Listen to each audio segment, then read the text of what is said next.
Hi everyone, welcome back to the Colour Cave where we like to play with art stuff. My name is Jem. Before we get started, I'd just like to remind my regular viewers, today is the last day to submit your artwork to me for my Gran's 98th birthday surprise. So if any of you were still contemplating submitting a piece of artwork or a colouring, if you could get that into me in an email today. It's going to take me a lot of work to get the slideshow together, and my Gran's birthday is next Sunday. So thank you so much to everyone who has submitted already. You're all amazing people and I can't wait to show you the final piece. Also, today is your last day to put in your suggestions for the next stash series. I'll link that video in the end card. It's also down in the description for you to leave what you would like me to spend our stash money on for the next set of videos. If someone has already made your suggestion, you can just give their comment a thumb up under the video.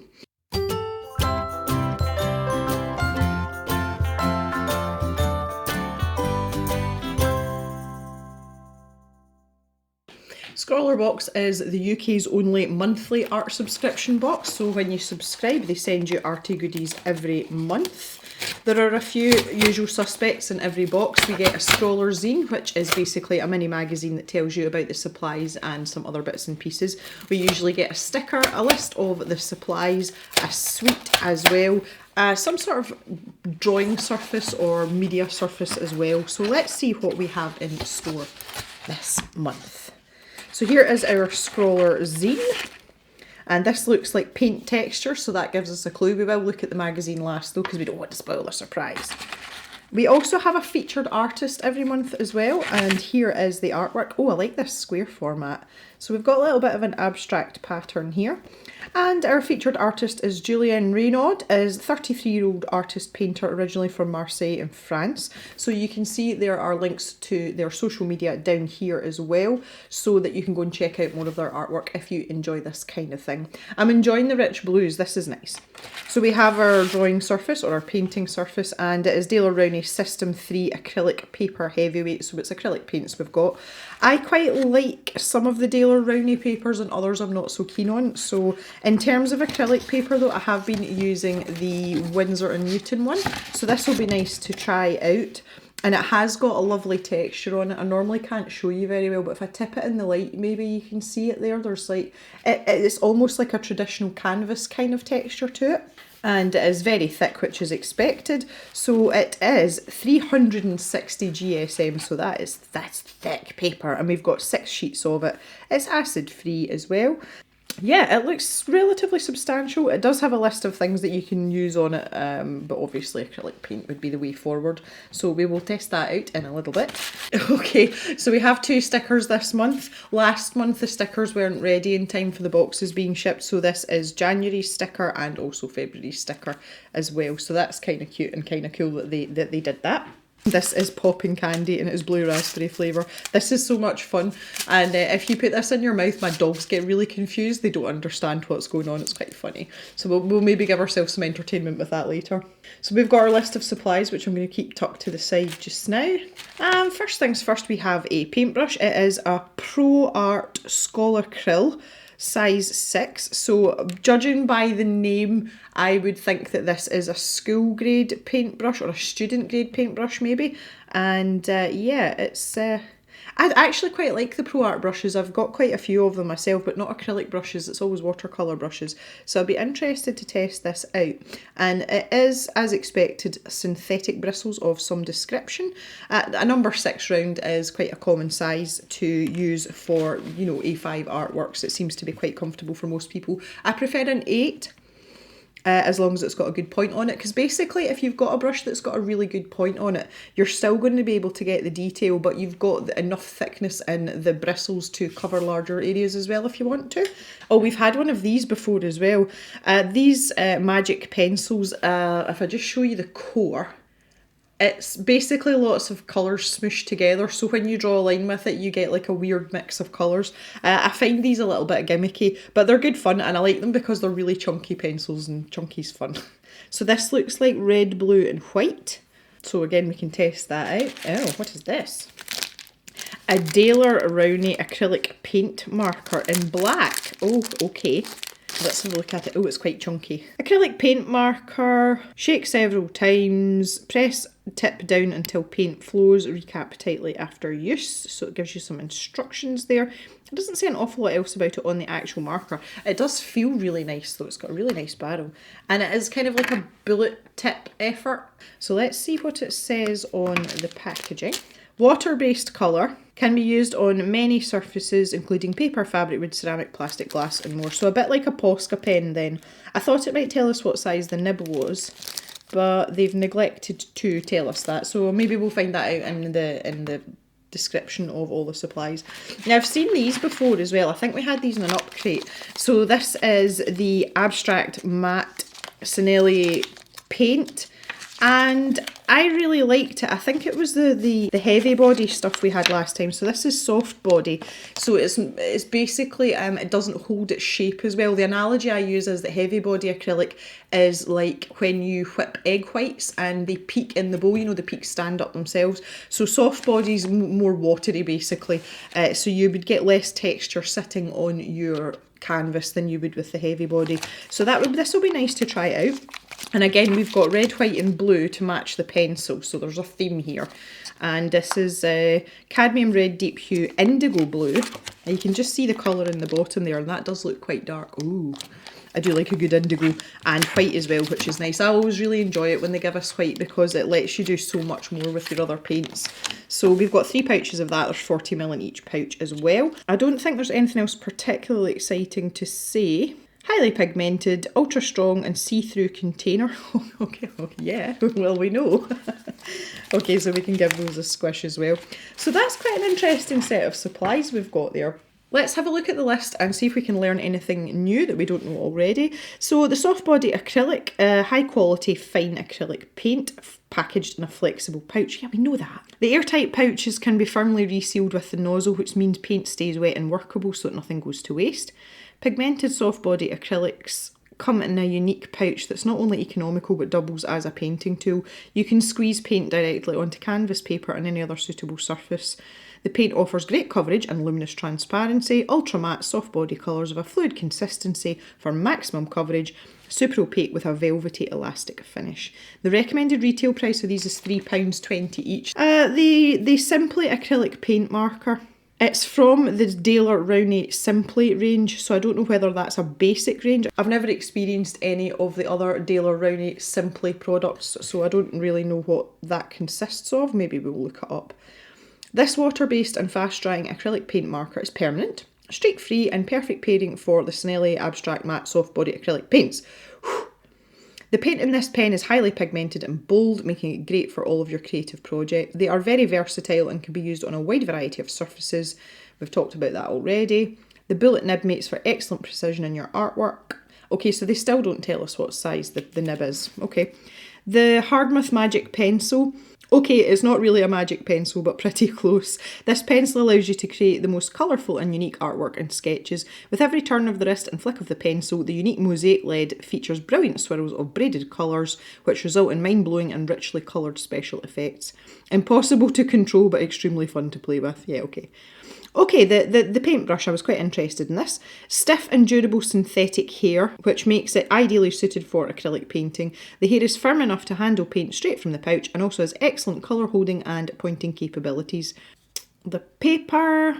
Quality and thickness of paper can make a huge difference to creating and appreciating a piece of work. This thick, high quality paper is perfect for acrylic surface and features a linen-like texture. Yeah, that's it. It wasn't canvas. It feels like linen because it's like a crisscrossy pattern on it. Yeah. Ideal for use with all acrylic colours and mediums, this paper is a perfect surface to both practice and develop techniques as well as for finished artworks. Okay, so the Scrawler Challenge this month is Fractured Figures. So again, if we just hark back to our featured artist here, you can see how this idea has transferred into this artwork, and I actually think this is quite quirky. I quite like it. I'm not really sure what I would do with that, but we'll have a think about it and yeah, we'll come up with something. So that is our supplies. We'll take a quick look at the Scrawler zine and then we can test out our products. So this first page always is just a little sort of summary of everything that's in the box. They don't really give you much in terms of extra information. And then we have the interview section with the featured artist. So this is Julien, and obviously he is into abstract art. And these are really nice. I like them. I really like them a lot. I like to sit and read this with a cup of tea. Okay, scrawler tips. So again, this is quite handy if you've never tried the medium before. It's quite good to read through this. But I find even if I have tried a medium, I usually still learn something. If you wish to have colours that are opaque as possible to make beautiful flat tints, take a dark colour and lighten it with white, which will make it more opaque. If you want to paint a geometric shape in gradients or solid without being afraid to overpaint, do not hesitate to use masking tapes. If you wish to have more time to work on an area, you can mix your acrylic with a drying retarder. I've talked about fluid retarder before. I've got the Winsor & Newton one, and it's really helpful, especially if you're new to acrylics, because they do dry really, really quickly, and that means you have to work quickly. And if you want to work while your paint is still wet, you know, if you're blending colours and things out, it really puts pressure on you. So I find the fluid retarder an absolute lifesaver, and I would recommend it if you, like me, aren't really a painter, but you know, you want to have a go. It's definitely worth it. So he's saying about a drying retarder. It is intended to prolong the work by increasing the drying time and facilitating the mixing of paints and mediums, and it's transparent when it's dry. On the contrary, when I want my paint to dry faster, I use a hairdryer to speed up the drying process. So if you're wanting to work in layers and you can't be bothered hanging about for your acrylic to dry, you can just wang a hairdryer on it. I would be cautious about that. If you have your hairdryer on too hot a setting, it can make your paint crack. You're better to do it on a cool setting, but it still will dry quicker even on a cool setting. Acrylic ink can be used in different ways, such as with an airbrush, depending on the nozzle size, and you don't even need to dilute it. I have acrylic ink, but I don't have an airbrush. Things to try. Acrylic paint is very versatile. It's one of the reasons I like it. I find it quite a forgiving medium, and I wish I'd learned it before I learned watercolour. It's fast drying and will not reactivate once dry, so you can layer it up. Just make sure your layer is completely dry before you go over the top of it. Because of its fast drying qualities, you may find the paint can start drying out on your palette before you've had the chance to use it. To avoid this, make sure you work with small amounts of paint at a time and keep adding very small amounts of water to keep the paint workable. Be sure to make a colour chart before you start a project. They are fully mixable, so you can work out all the shade variants that you can create. It's also a good indicator of how the colours are going to look when they're dry. Acrylics tend to dry darker than when first applied. Your paintbrush will deteriorate fast if you don't properly clean it in between uses. Be sure to wash it thoroughly when you have finished painting and store your paintbrush facing up. Bristles can become splayed and bent if they are stored facing down. Blending acrylic colours may be trickier than blending watercolour or oil, as it does dry faster. Make sure you blend in small sections and keep the paint wet. You can even use a little water on your paper. This will help keep the colours blendable for longer. I would say that's fairly sound advice. Okay, so here is our scrawler gallery from the December box. I didn't participate in this challenge. I took myself a little break from doing scrawler challenges and upgrade battles because I had some time off in January. So yeah, it's just nice for me to sit and look. As I always say, I really enjoy looking at these on paper. I find it much more attractive than scrolling through, you know, on a screen. And these are absolutely fabulous. I really like this one here.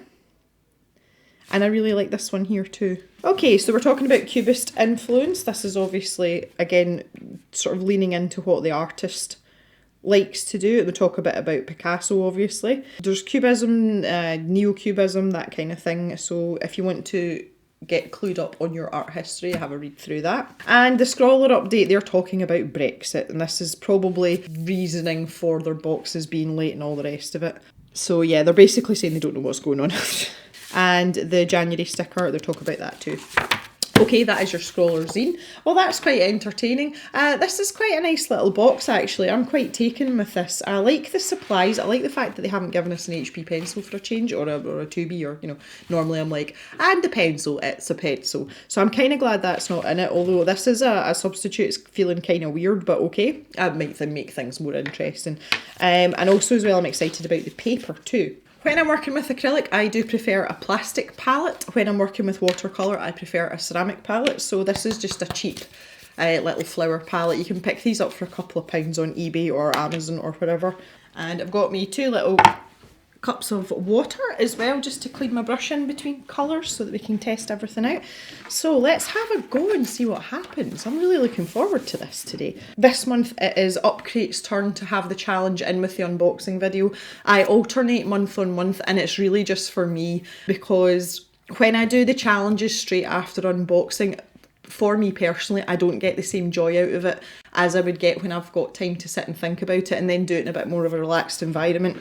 So this month the Scrawler challenge will be a separate video, and it's usually about a week after the unboxing, so you can keep your eyes peeled for that if you want to see what I'm going to do with these supplies. But before we get to that point, let's not get ahead of ourselves. We need to test these out. So I'm going to start with this pencil. I would like to test this out on normal paper as well as this really textured paper. So again, lucky for me, I've just got like these little scraps of paper kicking about in the cave. They're everywhere. So let's have a little go with that first. So if I just draw a straight line and I don't turn my pencil, there's really not an awful lot happens. It's not that exciting.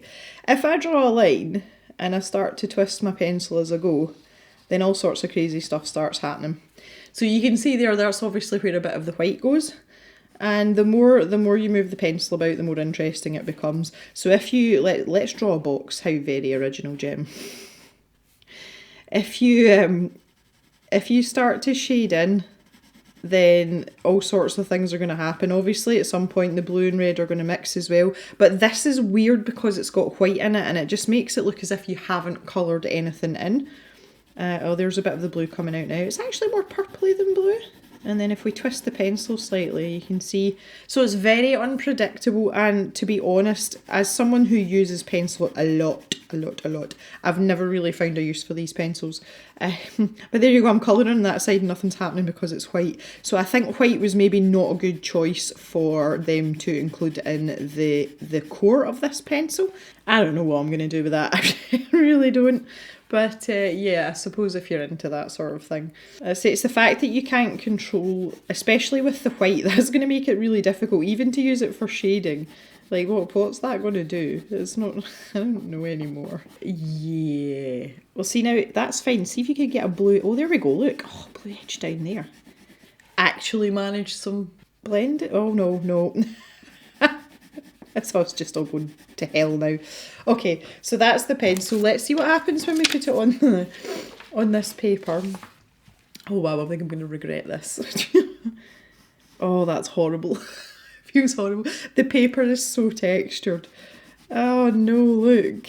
Oh. No, this is not making me happy. It's making my soul cry a little bit. Because this is, well, for number one, it's going to knock the stuffing out the tip of your pencil because it's a really rough surface. But secondly, it's just not really doing much. I've managed to get a nice red there though.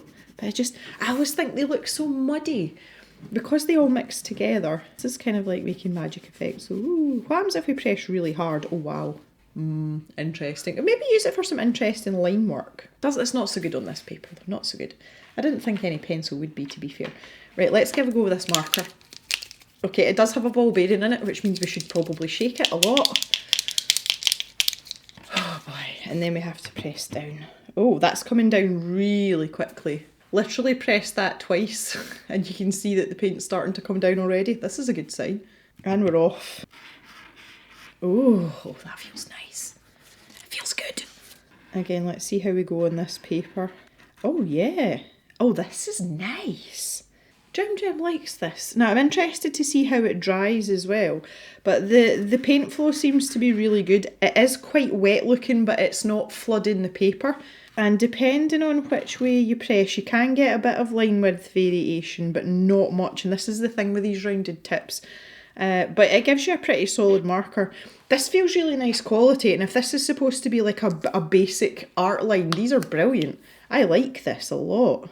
I think we're going to have to look up this Daler-Rowney Simply range thing, because I'm curious about this. I'm sure some of you guys are too. Okay, just reading a little bit on the Daler-Rowney website, and they're supposed to be just like straightforward, no nonsense supplies. They didn't say anything about them being a budget range or anything like that, but basically it's like no bells and whistles. So this is a paint marker, the same way as it would be, this is a tube of acrylic paint, you know, that kind of thing. So yeah, but I really like this. It's drying quite quickly as well. I can touch this already. and it hasn't lightened or darkened too much from being wet, which is really good as well. So that's a really nice black marker. I would happily use these in other colours, and I usually stick to Posca, so I'm pleasantly surprised by that. That's nice. Okay, let's squeeze out some paint. I think with the size of paper that we're working with, I don't know if I'd want to squeeze out of these tubes straight onto the paper an awful lot. There doesn't seem to be a huge amount in here, but oh my goodness me. And it is really runny, like that's loads that's just come out there. So splodging it, if you're going to splodge it straight onto the canvas, I would be very, very, very, very cautious with that. Stick this in the palette as well. I'm just going to zoom out a tiny little bit. There we go. So we've established that it's very mobile, let's say. Now I like the feeling of this on this paper. This is good, and look how vibrant that colour is. That's lovely. If I pop a little bit of water in here, because we've got all this paint here, if I stick some, oh my goodness, that was supposed to be my clean water. Yeah, so if I wet the canvas slightly and just pull this paint in, it's good. Oh, I like this a lot. I don't know what I'm going to do with the rest of this paint. I'm going to try and scoop this up and put it back in the pouch. Ever the consummate professional, ladies and gentlemen, ever the consummate professional. The good news is you can scoop it up and stick it back in as well. Oh, God. Right, let's pop a little bit of that in the palette there. Right, there we go. So it's not a complete waste. So the red is suitably red and it's drying beautifully. Look at this colour. Oh. Okay, I'm not squeezing any more onto the canvas. You've already seen how that works. I think with these pouches, just because the neck of the pouch is so wide, I always feel as if I am squeezing out way more than I need to. And okay, you can put it back in, but I think I've just got a bit more control with tubes. And I'm sure it's something you get used to. You know, if you were going to use pouches all the time, you would get used to it. So let's stick a bit of this white down just while this red's still wet here. And see how well we can mix on the paper. And the answer is very well indeed. This brush is nice as well. I like the stiffness of the bristles. I nearly said Brussels there. Pretty sure that's a place or a sprout. And let's see what happens when we go on top of the dry stuff. Oh yeah, look at the opaque. That's pretty good. I say I'm enjoying the brush as well. I feel as if I've got a lot of control. And if you look at the brush there, my brush wasn't particularly wet, but sometimes I find with acrylic paint, it seems to clump sort of halfway up your bristles and you're kind of fighting to get it off the bristles onto the paper, and that hasn't happened with this, and it's usually to do with the consistency of the paint, but the paintbrush obviously helps as well, so that's really good too. Let's have a look at this indigo colour as well. Again, I'm going to be like really gentle with this. I'll try and squeeze out a little bit. Oh, I wouldn't say that's indigo myself. It plays really nicely with water as well. It's very obliging with the water. I suppose it's not a bad thing, but it's not really something that I would be too concerned about with acrylic. But if you do want to go for a more of a wash or something, I was kind of hoping this indigo was going to be a bit more indigo-y. I was expecting it to be more like a greyish blue, but it's still a very nice colour indeed. And I'm just wondering what happens if we use thin layers and layer it up. Can we get it to look a lot richer? Because that's what I would be looking for. This is drying really quickly. Yeah, okay, so that's looking a bit richer as well. Now obviously if we take some blue and we take a little bit of red, we can mix on the paper, which is absolutely grand, and we can get this really dark, rich, purpley colour. And then if you're feeling really fancy, you could squeeze some white in there and lighten that up. I'll just do this on the canvas because we want to kind of see what the canvas is up to anyway. Okay, there we go. So you're into that sort of lavendery, lilac-y kind of colour there. Yeah, I'm enjoying the paintbrush. In terms of mixing capabilities within the palette, I just wanted to take a quick look at this. We can see from working on the paper that the paints play well together. But if I just try it on a palette and see how we get on. Now normally I wouldn't use my brush to mix paint here, I would use a palette knife, but because we're working in such small quantities it's okay. Or sometimes I actually have a separate brush that I use for mixing, and it's just like a little craft paint brush, and it means I can keep my, my actual good brushes good, if you know what I mean. Yeah, so that's mixing quite happily. I'm not having to work too hard to do that. What an interesting set of supplies. Yeah, I'm into this. I'm not really sure about the Scrawlrbox prompt right enough, but yeah. So all in all, a thoroughly entertaining box. I would love to hear your thoughts on this box, because I think this might be quite a divided camp. And also, if you've got any thoughts on the scroller challenge as well, I would love to hear about those too. So that's it for today, guys. We shall see you in the next video on Thursday. Thank you very, very much for watching, and we'll see you later. Bye bye, everyone.